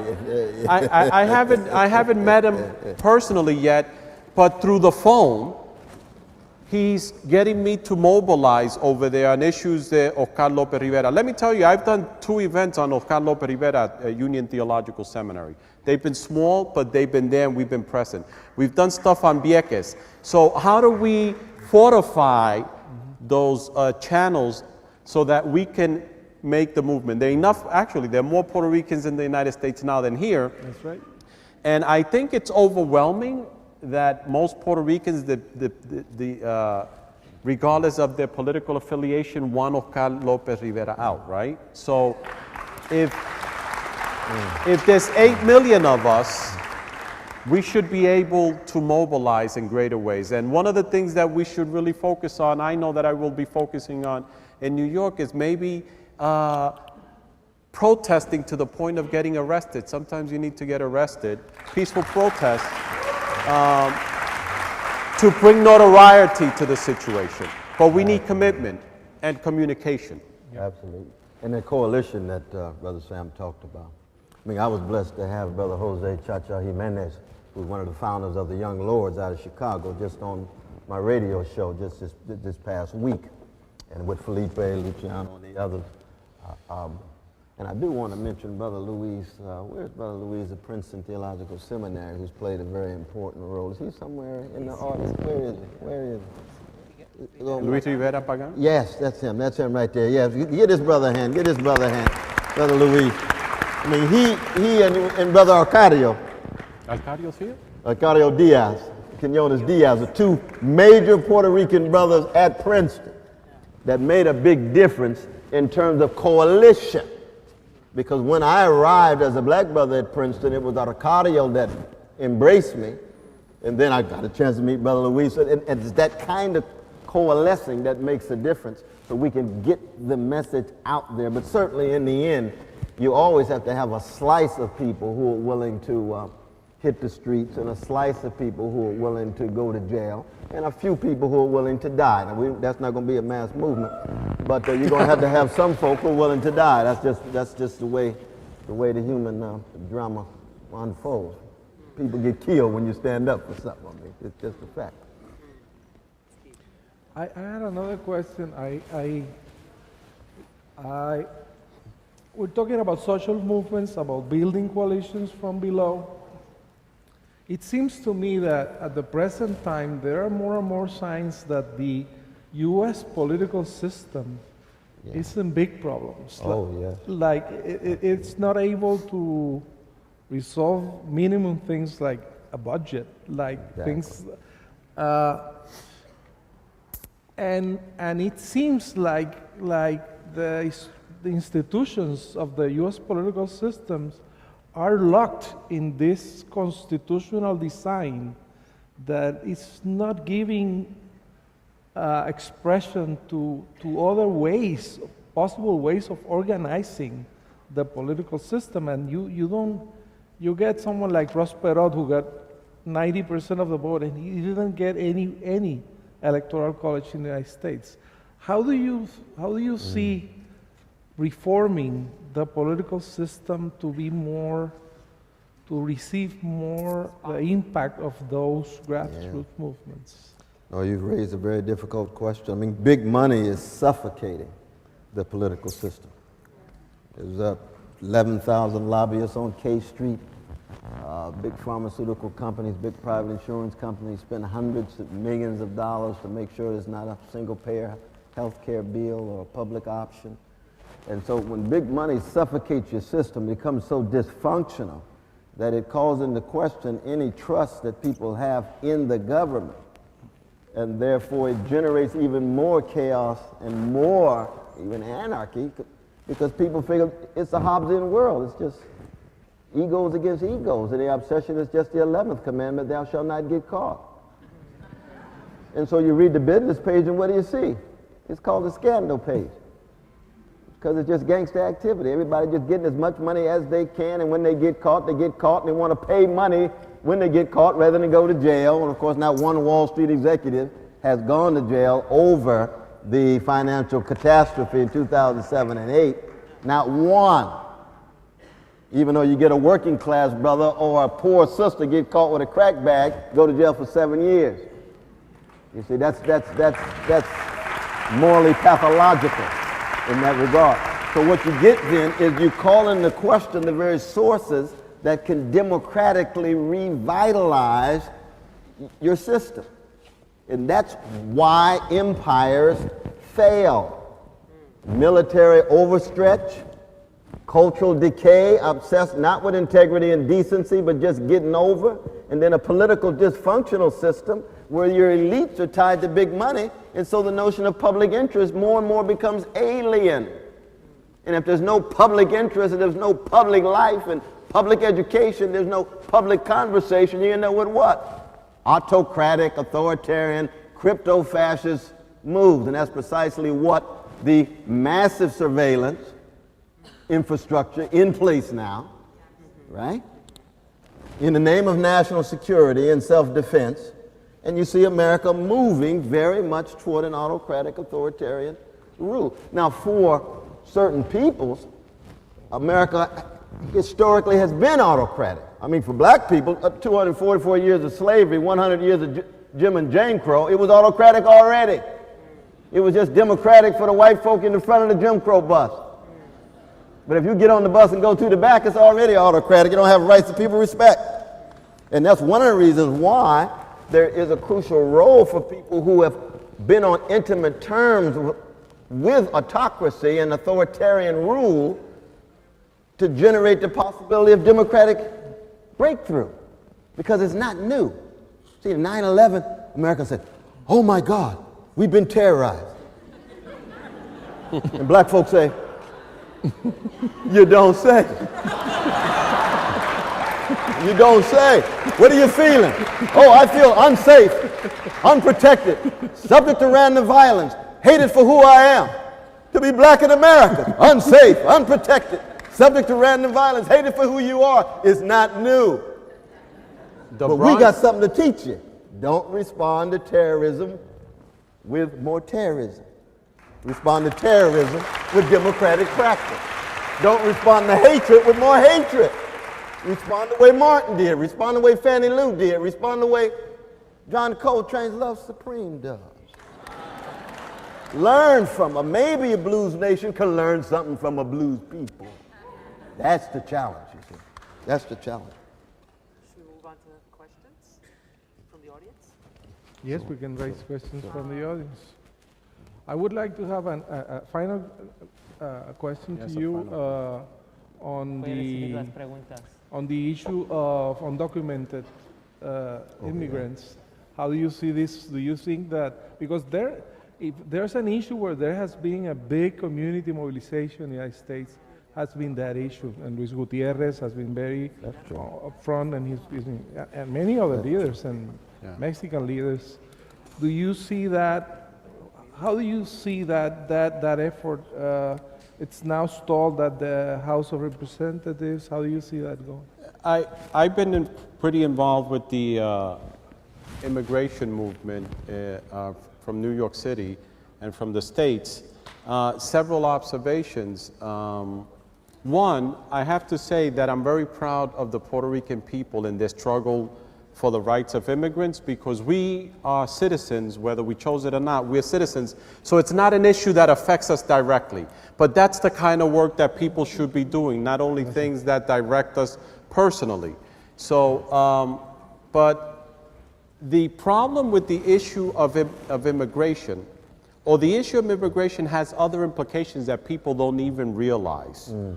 And when people don't deal with an injustice in one place, there's injustice all over. And it eventually will affect us all, the way immigrants have been treated. Undocumented immigrants in the United States are treated in inhumane ways. They're sent to detention centers. They can't make phone calls. They have no legal rights. And what the United States has done over the last 30 years is make an association between citizenship and human rights. And people don't see how that has been leading to the road to hell. In other words, now the United States was a country that said all people deserve basic human rights. It's been shifting. Now they're saying if you're a citizen, you deserve human rights. Those who are now human rights is associated with being part of a country, when it's not the way it should be. Third, another issue, before I get to the point that you were making, 50.3% of those who are sent to federal prisons on felony cases are people that have been charged with crimes of undocumented immigration issues. So the federal prisons are becoming filled with Hispanics because of the immigration issue. Obama, as you know, deported more immigrants in 1 year than George W. Bush did in 8. So again, judge the person by the character of their policies, not the color of their skins. He's been problematic in this issue in big ways. He has not been able to pass it through Congress, I think because he really doesn't have the desire or the will to want to do it. I know it's complicated, but when the LGBT community, and let me say I fought for same-sex marriage, so I'm not complaining, but they know how to organize themselves. When they want something, they get it done. He listens, he jumps. And we have to demand from him and hold him responsible for the fact that so many people have suffered, undocumented people have suffered under his administration. Detention centers, immigration detention centers are full to capacity. And it's a money-making business. Lobbyists lobby for stricter laws against those who are undocumented so that they could build more detention centers. So I think it's possible, but I think the pressure has to be intensified.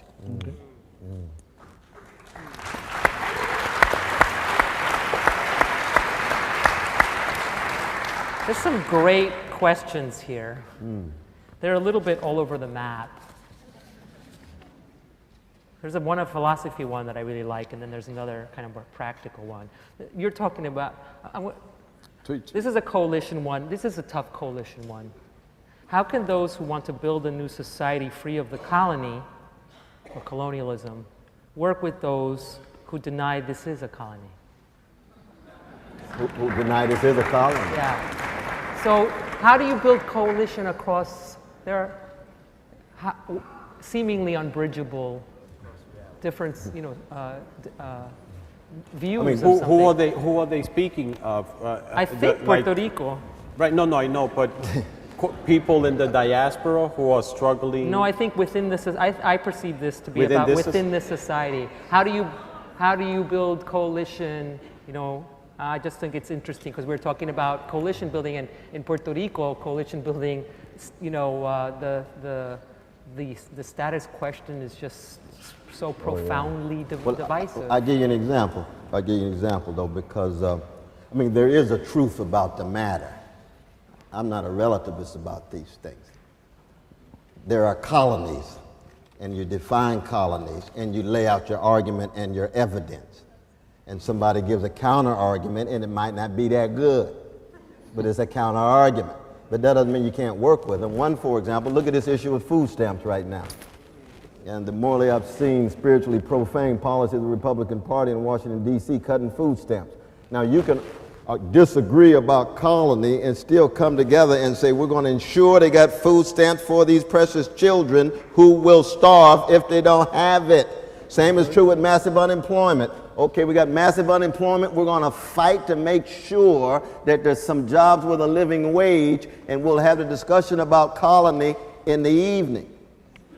But you still need to have the discussion about it, because in the end, that's an ideological clash. And I think that those who would argue that Puerto Rico is not a colony, the weight is on your shoulders. The weight is on your shoulders. Generated argument to show that. I mean, what is it then if it's not a colony? I mean that's one way. What is it?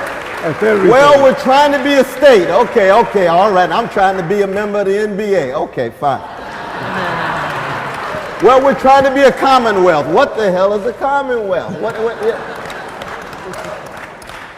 But I mean, we can do this lovingly. I mean, that's the important point. Yeah. We can do this lovingly. That's one reason why we can love Brother Campos and not necessarily even be part of his party.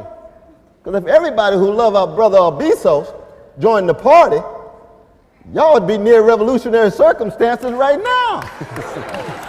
But you can't help but love the brother because he loved us so. You cannot deny his love. I think we also have to accept, or I don't know if we have to accept, but it's difficult. It's been a colony under U.S. rule for 100 years, 115 years. They spend billions of dollars marketing their policies of what they want us to think. Right. And it's complicated for us to admit. I think people deep down inside, whoever denies it's a colony, is denying it because they know that to think the alternative will make them have to change their whole way of life. So we have to also, not that we're not going to challenge them.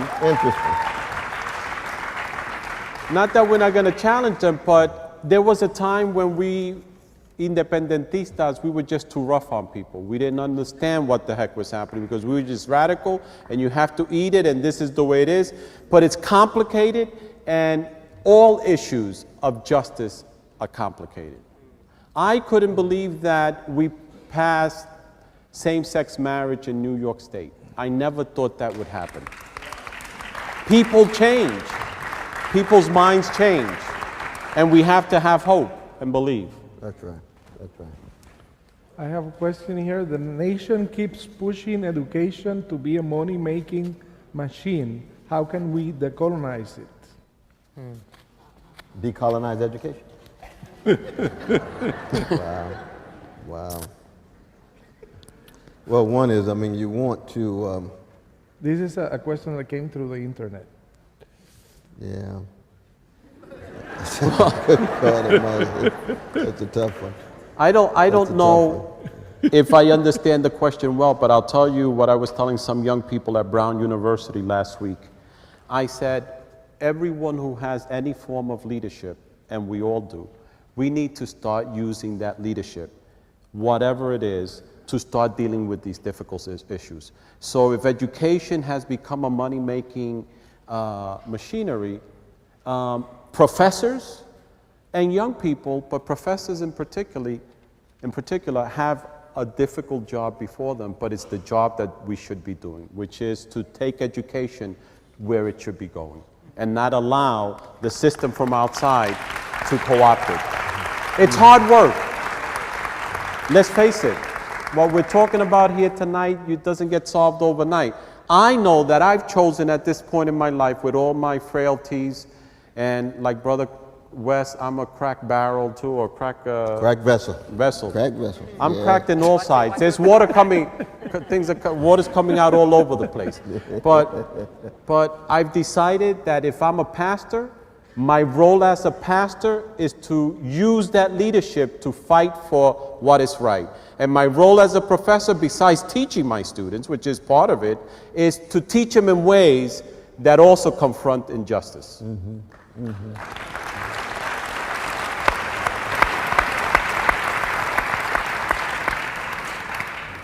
I'm going to take the liberty of like conceptually combining related questions. I've gotten about halfway through the stack, and there's at least 5 or maybe more dealing with issues of religiosity. A lot of them critical of what appears to be a persistent role of churches in Puerto Rico. Churches in Puerto Rico do not take an active role in inclusion. They get activated when over issues of separation like homosexuality or gender equality arise to further separate and divide. It seems like aside from the economic aspect, more and more people are disconnected from one another. But like 4 or 5 of them in Puerto Rico, both the left and religious groups have abandoned or ignored gender equality. How do you persuade? In Puerto Rico, both on the left and among religious groups have abandoned or ignored gender equality, abandoned or ignored. How do you persuade both groups that political or religious freedom aren't possible without gender equality? It seems to me that you're using religion as a placebo. From one end, you raise peace to just solve the problems that we face at the other end, but what do you say about those who can't accept any liberal-based faith? There was a whole bunch of them that are like kind of critically dealing with, I think, a kind of at least pervasive perception about religiosity and the role of, I guess, the conventional churches in Puerto Rico. Well, religion, from my perspective, and I say this to my students, is basically... ¿Cómo se puede rescatar,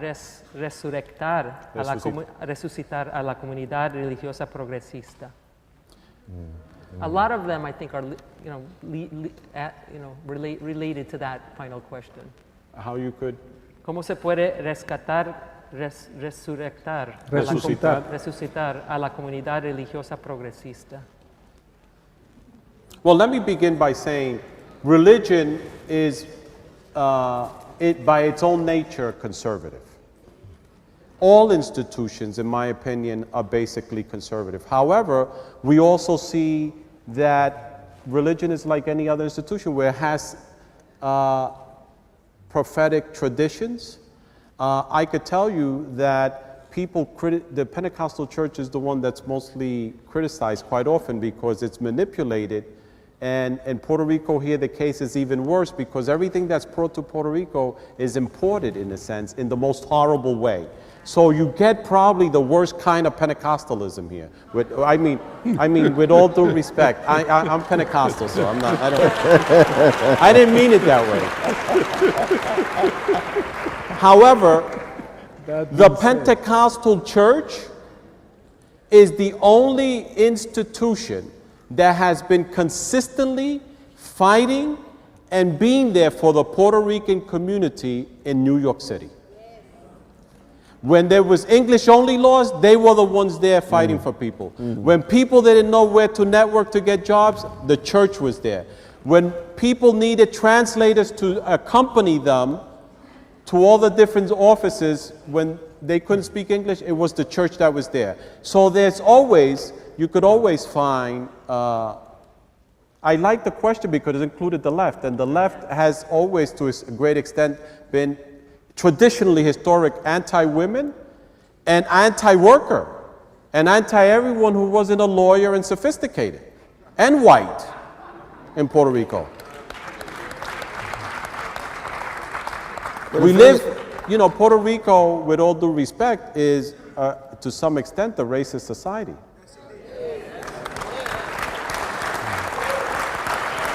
But I mean, the point is, though, that I don't think that you can be a genuine progressive if you do not confront the vicious legacy of male supremacy.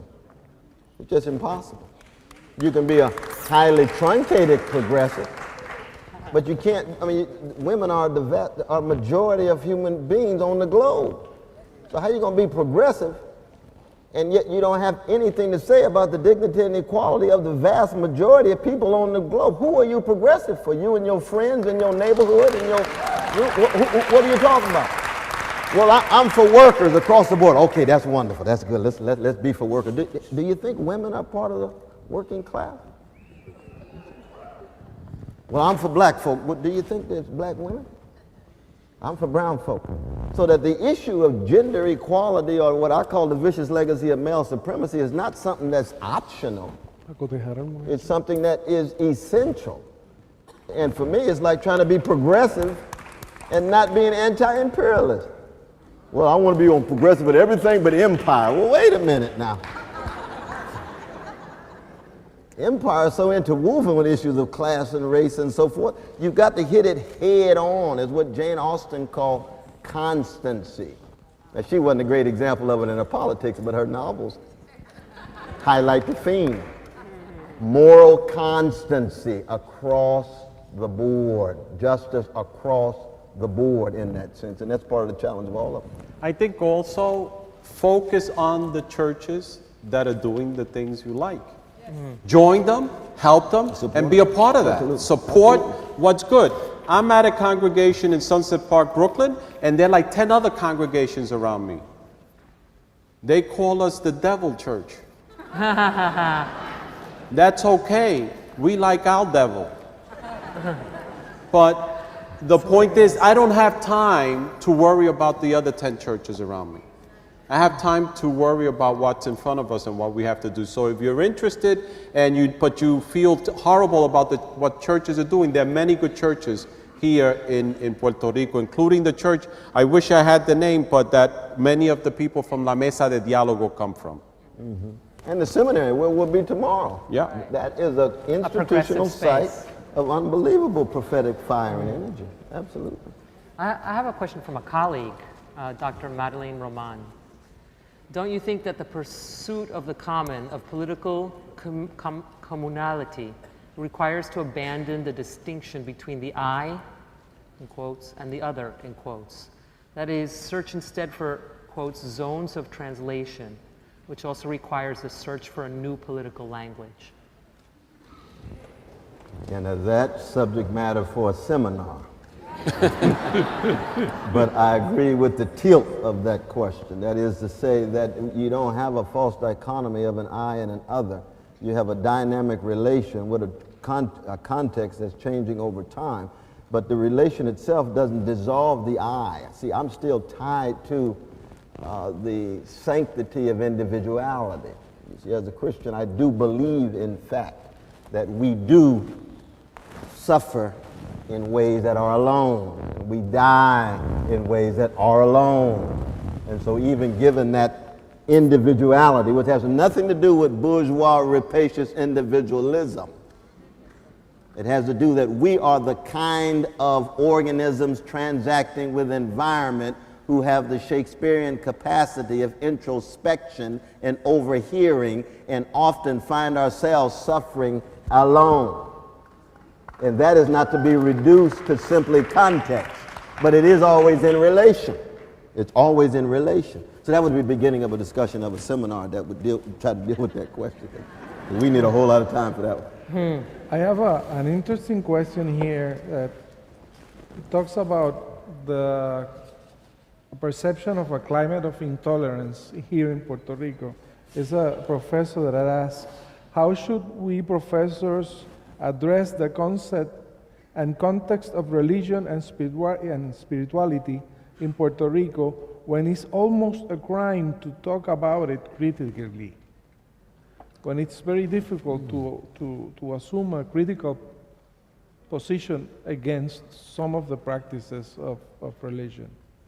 Of religion itself? Yes. A critical, To be critical here is dangerous in a way. I think you have to be critical of most religious practices. You That's have it. to. and There's no escape. No escape. If we're going to have intellectual integrity and intellectual conscience, you know. But is that the case in Puerto Rico? You can't be critical of certain religious practices?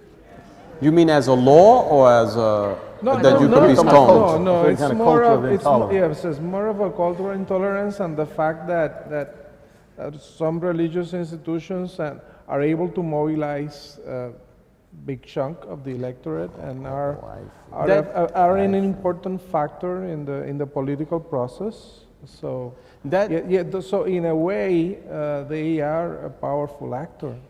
They have a lot of access to TV, a lot of access to politicians generally. So when you confront some of these practices, you are going against. Not to minimize the question, but that's the reality with any social justice issue. And the problem is that if you don't take the challenge, the voices of those peoples are the ones who are heard. We have in New York City, Reverend Ray Diaz, who is a state senator also. And he is able to mobilize 50,000 people like that in the Bronx. He was going around speaking throughout New York City when the whole same-sex marriage debate was going on, saying that's immoral, that's diabolical, and we Latinos reject that, and we Latinos reject that, and we Latinos reject that. So I called up some media people and I said, listen, I need to debate this guy because he's representing us. He's not speaking for the majority of us. All the surveys had said that Latinos support a same-sex marriage in the U.S. at the same percentage as whites and supported civil unions and civil rights for the LGBT community at higher levels than any other group in the United States. But everybody was believing what Ray Diaz was saying. We had several debates, and I think it softened them up, especially after I told them that the Bible speaks about divorce more so than about gay marriage, same-sex marriage, and he's been divorced 6 times. I don't have nothing against divorce. I've been divorced once, too, but my point was, you're being hypocritical. And it's a media critique also. Yeah. About which voices get played. highlight. Yeah. We're going to have to move to the mic soon. I'm going to ask one more, but we're going to open up the mic. Why do you find Marxism and Christianity to be mutually exclusive besides the lack of existential teachings within Marxism? Juan Pablo Gonzalez. I can't read the segundo. Why do who finds it? Why do you find Marxism and Christianity to be mutually exclusive? Why do you find Marxism and Christianity to be mutually exclusive? No one said that. Besides the lack of existential teachings within Marxism. I'm sort of a neo-Marxist myself. I don't think they're mutually exclusive. I think that it's a good question, since you but guys Marxism combine means Marxism so many and different Christianity. things, and Christianity means so many different things. You know, the Ku Klux Klan said they're Christian, and Stalin said he's a Marxist. Both of them, all of them. Those are two groups of gangsters right there. It depends on what we mean by it. The best of Marxism has always been about a love for justice and a concern about people who are being dominated and exploited. That sounds like Amos to me. That sounds like the 5th chapter of Amos. At the same time, religion has always been about issues not just of justice, but also wrestling with despair and wrestling with death. And Marxism doesn't have a whole lot to say about death. Marxism doesn't have a whole lot to say about despair. So that in that sense, the best of Marxism and the best of prophetic Christianity, to me, especially in our world, go hand in hand in terms of Marxism providing analytical tools to keep track of how capitalism operates vis-a-vis the least of these, vis-a-vis the weak, the vulnerable, the poor, the oppressed, in that sense. But Marx was still, you know, he was a child of his age. He was a child of his age, and he was a radical secular figure who did not spend a whole lot of time on how do you deal with despair, and the role of music, and the role of ritual in allowing you to come to terms with despair. And what did Marx do when his wife died? He walked around with his picture, her picture in his pocket in the Alps. Come on back, Carl. No. Come on back, Carl. No. Brother, you should have been more well prepared. You know she was going to die sooner or later. You see? And I don't want to get personal because I have great respect for Karl Marx. But he was a child of his age. He wrote an essay when he was 16 years old as a Lutheran. Jesus Christ, liberator of the world for the poor. Sounds like liberation theology. That's the 1830s. But he was a Jewish brother. And he had a prophetic impulse of the high Judaism that was concerned with what Amos was talking about. But then he broke with religion as a whole. Why? Because nearly every religious elite he knew was a rationalizer of capitalist exploitation. And he had the evidence. And he was basically right in his day. Now, if he had encountered Martin King, and what if every Christian Karl Marx encounter looked like Martin King and was acting like Martin King, or Rabbi Hesher? Then Marx would say, well, as an empiricist and as a scientist, I must infer very different inferences from the evidence available to me. Different situation. But he still would have been an atheist, though. But he would just been working with King, you see. Should we turn to the mic? I think queremos hacer todo el mundo recordar del límite de tiempo. 2 minutos, decimos, que vamos a estar mirando los relojes. That's right. Y vamos a interrumpir de manera brusca, ¿sí o no? With love. We're going to do it with love. We asked if we could just cut the mic. We actually asked that question. So anyway, it's something we're concerned about. Adelante. Thank you, Dr. West. I think it's an honor for everyone here to have you here in the UP Theater. Thank you for coming. Number one. Well, you're speaking in English, too. Yeah. You don't need him. I was an English major. Thank you so much. My question is regarding to being religious and morality. And you acknowledged atheist, me as an atheist, agnostic maybe. I remember that in the Bible, the only time Jesus Christ became violent was to drive the money changers out of the temple. And how would you feel? What would you feel Jesus would do in this time with what the money changers are now? The bankers that are driving the economy to the ground, or the military-industrial complex killing everyone that doesn't think as they want them to think. And what would you do to them? And what do you think about that? Yeah, no, I appreciate it. I couldn't hear every word, but I think I got the real. Okay. Just a bit.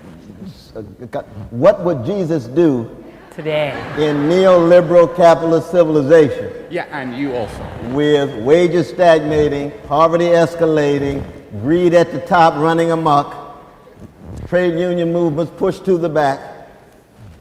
And knowing that he became violent only once to drive the money changers out of exactly, in the temple. And to keep in mind, you see, the temple at that time historically was a economic, political, cultural, and religious institution. So in the American empire, for example, it would be Wall Street, Congress, White House, Hollywood, and Harvard, Yale, Princeton. The big media. All together. He got them all right there. They all interlinked. Yeah. He would not lose sight of the humanity of any of them, because it's not talking about hating. It's about a hatred of injustice, and he would, out of a righteous indignation, point out the degree to which their exploitative actions are generating these kind of deleterious consequences for human beings made in the image of God. The thing is, I don't think Jesus is a model for a kind of a wholesale activism, because Jesus highlights the personal and the interpersonal. He doesn't highlight the structural and the institutional and collective resistance. Okay. The 12 disciples that he had, one was a zealot, which is to say one was anti-imperialist, using violence against the Roman elites. But the other 11, different types. One was a tax collector. Doesn't get more establishmentarian than a tax collector. And a zealot in the same 12. You see, so that Jesus is not a model for wholesale collective resistance. He exemplifies a certain kind of love, and we have to try to understand that love and justice in our own context, with always a stress that looks at the world through the lens of, for Christians, we Christians, the cross. But the cross signifies unarmed truth and unconditional love for the least of these, echoes of the 25th chapter of Matthew. So that's the beginning of an answer to your question. We have to keep in mind, too, that Jesus, he was not an abolitionist. You see, Jesus never condemned slavery. As a Christian, I think something wrong with that. I would have liked him to...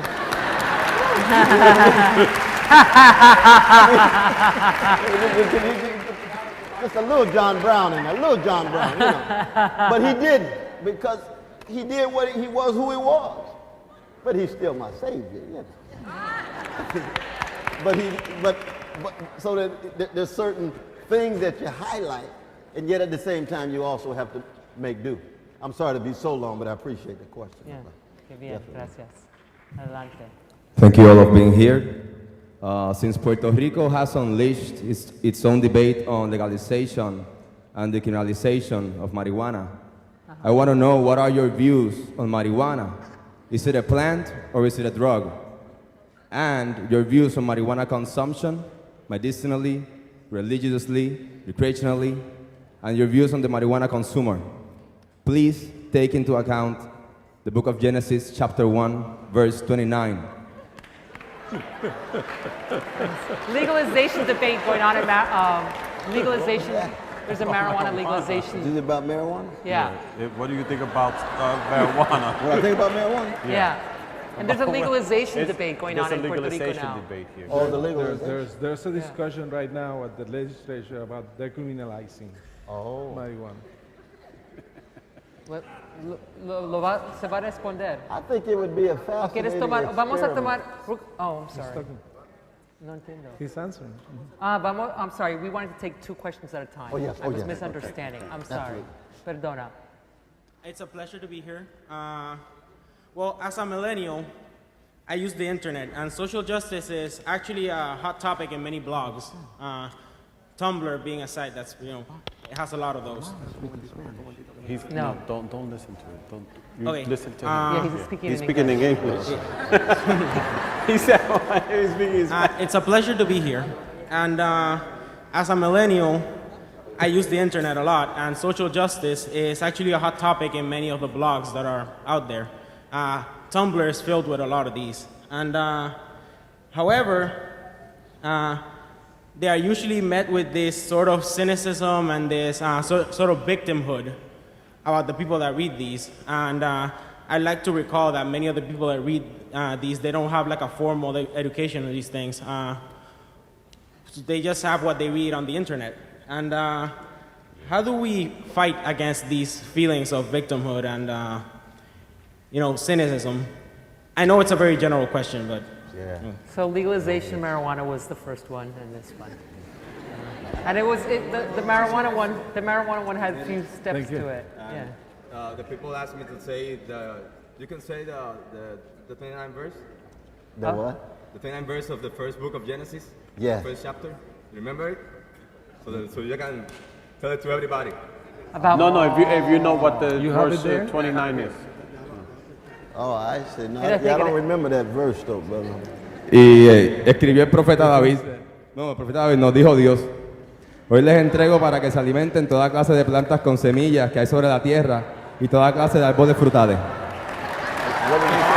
He read it in Spanish, that's all the seeds of the earth.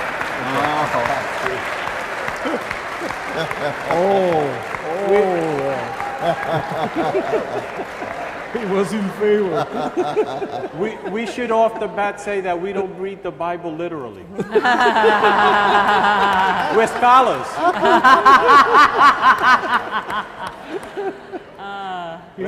He's Part saying of the that hermeneutical richness of the biblical text. You see. It goes a lot of different directions. But I think it is a very important experiment to decriminalize marijuana, to take the money out of it. And to see, I really do. But we have to proceed carefully. But the question of cynicism, though, is a very important one because it's something that all of us wrestle with. What makes us think that our noble cause will not always be a lost cause? What makes us think that justice can actually become more potent and have broader scope and depth in the kind of world we live in? That's a very serious question. And it has to be answered in one sense in the depth of your own soul. What kind of person do we choose to be? And if we opt for integrity and it has very little consequences, will we give up on the integrity and become cynical? That's a spiritual question. It's a moral question. What kind of human being do you want to be? Right, what we started, you see. So I do think that the only way is by example. We just need more people to exemplify something beyond the cynicism and beyond the narcissism and beyond the hedonism that late neoliberal capitalist culture dishes out, bombards us every minute of the day. Okay, I appreciate that. Okay. Dos más? Okay, two more. Good evening. I'd like to say first that it's a pleasure to meet you, Dr. Cornel West. I think you are the conscience of the United States. Second, my first question is, do you think that the United States should abandon the Electoral College? The second question is, do you think that the United States should change the 13th Amendment in a way, because the way it's written now, it allows free labor in prisons. They can force, you know this better than me, they force inmates to work without no pay at all. Right. Thank you very much for your time. Thank you so very much, though. But no, you can stay so I can look at you, though, brother. Yeah, we just look at each other, absolutely. Just very briefly. One, I appreciate those kind words, but there's so many people in the United States who have deeper moral conscience than I do and more courage than I do, but I do accept a version of your generous remark. But you try to do the best you can. But one, the Electoral College, I think, ought to be abolished, but the most important thing is getting big money out of the political process. And that's very difficult. Back to your question before. And how do you do that? Well, that's going to be a tough one. And about the new Jim Crow and the prison-industrial complex and the way in which labor is deployed in prisons and so forth, I would just say we all want to read Michelle Alexander's book, The New Jim Crow. Yes. It is the classical text right now in terms of trying to wrestle with some of these questions of trying to not just do away with the war against drugs, but to fundamentally reform the new Jim Crow, the prison-industrial complex, including the kind of low wages and economic exploitation. So that's just an answer to the question. Thank you so much.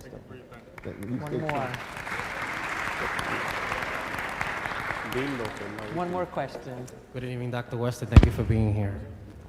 My question is, the struggle of black people in the 1960s in the US inspired many freedom fights around the world. Now, things don't look very inspiring for black people in the US today in the 21st century. How do we go about changing that, about making things better? Please, would you shed some light on that for us? And brother, you jump Thank you so much. Too, though. I think what we've been trying to talk about, brother, don't go away. Don't go away. He likes to talk to people. But I think what we've been talking about is how young people, not by means of imitation, but by means of creative appropriation, can build on the best of the legacies of Fannie Lou Hamer, Martin King, and Malcolm X, and a host of others.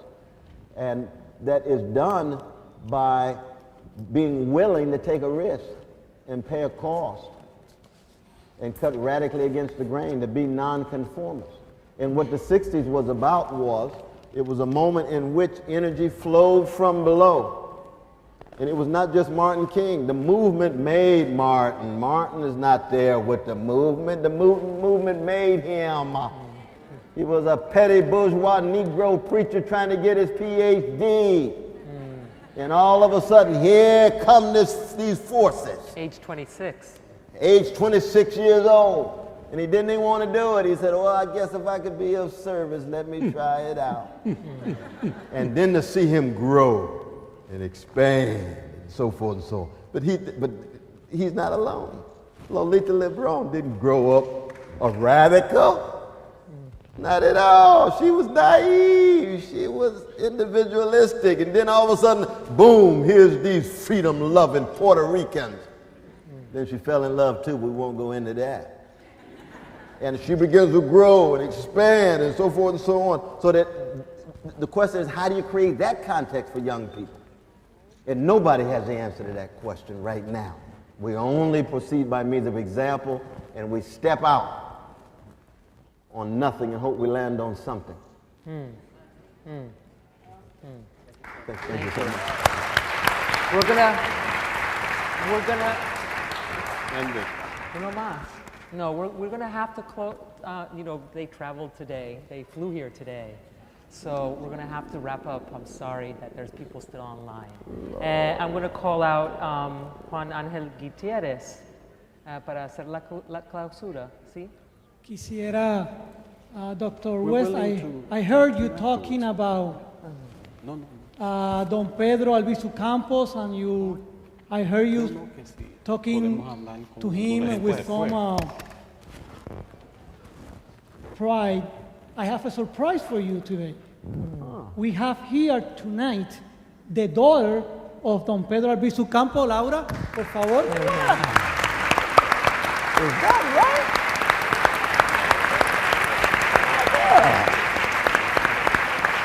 Yo también tengo algo para regalarle.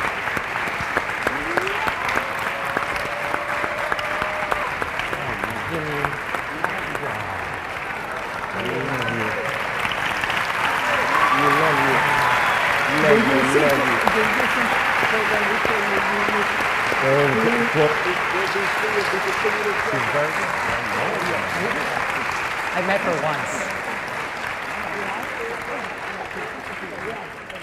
Quisiéramos continuar simplemente haciendo claro algunos agradecimientos. Queremos darle gracias a la doctora Etel Ríos Orlandi, la rectora del recinto, a la doctora Blanca Ortiz, al seminario evangélico, a Maritza y a Javier Colón por su participación, a Oviedo Torres, Un placer conocernos. Josué Hernández, a Wanda y a David de la Oficina de Comunicaciones, a Brunilda del Valle, al señor Jorge Rodríguez, a Javier Almeida, y queremos darle gracias a los sugieres que han estado con nosotros esta noche. Les recuerdo, mañana a las 2:30 de la tarde en el seminario evangélico, aquí frente a la universidad, estará nuevamente el doctor West. Muchas gracias por su presencia.